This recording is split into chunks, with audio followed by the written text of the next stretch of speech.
کەلار 49هەمین ساڵیادی ڕۆژی بوونە قەزای دەکاتەوە و لەلایەن ڕۆشنبیران و نووسەرانیشەوە داوا دەکرێت قەزاکە بکرێت بە پارێزگا.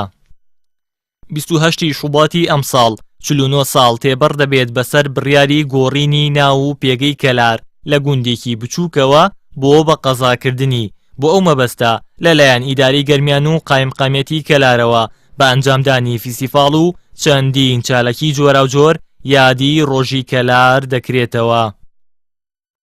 بە دروشمی بەرەو یۆبێڵی زێڕینی کەلار دەستپێکی ڕاگەیاندنی کار و چالەکەکانێ فێستیڤاڵی ڕۆژی کەلارتان پێ ڕادەگەێنین.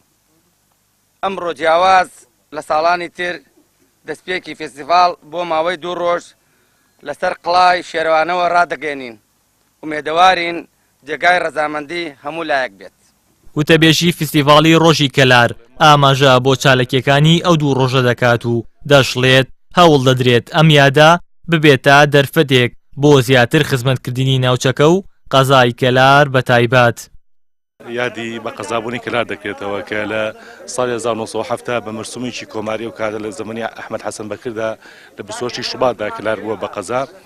ئەم ساڵ 4مین ساڵیادی بە قەزابوونی کەلار دەکرێتەوە. چالاکیەکانی ئەم ساڵ خۆی لە چەندین چالاکی هونەری وەرزشی دەبینێتەوە لەگەڵ کۆڕی شاری و چەندین بواری دیکە و ئەم ساڵیش یادەکە ڕۆژێ پێشخرا. قەزای کەلار مێژوویەکی خێرای هەیە لە گەشە سەندندا بەو پێی لە ماوەی نزیکەی نیو سەدەی ڕابردوودا بەرەو پێشچوونێکی بەرچاوی بەخۆیەوە بینیوە و بۆتە شوێنێکی ستراتیژی و گەشتیاری و ئابووری گرنگ بۆ هەرێمی کوردستان. نووسەرێکیش پێی وایە بەهۆی پێگا جوگرافیەکەی و ناسەقامگیری ئیداری و کارگێڕی کە لە سنوورەکەدا هەیە و هەروەها بوونی ئیدارەیەکی سربەخۆ کەلار مافی خۆیەتی بکرێت بە پارێزگا.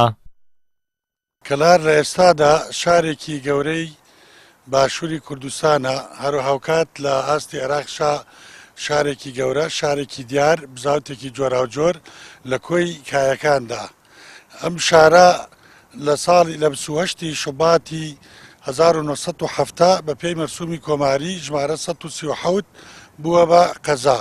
ئیدی لەو کاتەوە تا دێ ژمارەی دانیشتوانی زیاتر ئەبێ لە هەموو ڕوویەکەوە ئەتوانرێ بڵێ گەشەیەکی بەرفراوان و گەشەیەکی دیاری کردووە. کێوا شاشدەباری تعلیم عالیا لە ناوەڕاستی نەوەتەکانە دەتوانێت بڵێن 2 پەیمانگاکرایەوە، هەم پەیمانگای مامۆستایان و پەیمانگای تەکنیکی کەلاریش، دواتریش دوای ئەوە یەواش یەواش ئەمانە بوونە هەوێنی زانکۆیەک. ئێستا لە ئێستادا زانکۆی گەرمیان زانکۆیەکی زۆر زۆر گەورە و جوانی شیتایە و پێشدارەکەی لەو ڕۆژەدا کەلار بکرێتە پارێزگاش و لە ڕوو ژمارەی دانیشتوان و هەموو ڕەنگە ئەو ماسەفاتانەشی تێدابێت. قەزای کەلار دەکەوێتە باشووری کوردستانەوە و لەسەر کەناری ڕووباری سیروان هەڵکەوتووە. هەرچەندە کەلار بە شارێکی نوێ و خێراگەشە سندوودا دەنرێت، بەڵام مێژووی شارستانیەت لە ناوچەکە دەگەڕێتەوە بۆ سەردەمی ساسانیەکان و پێش هاتنی ئاینی پیرۆزی ئیسلام، بە تایبەت قەڵای شێروانە کە بۆتە ڕەمزی قەزاکە. ژمارەی دانیشتوانەکەی بەپێی ئاماری ساڵی 2009 بە زیاتر لە 220,000 کەس خەمڵێنراوە.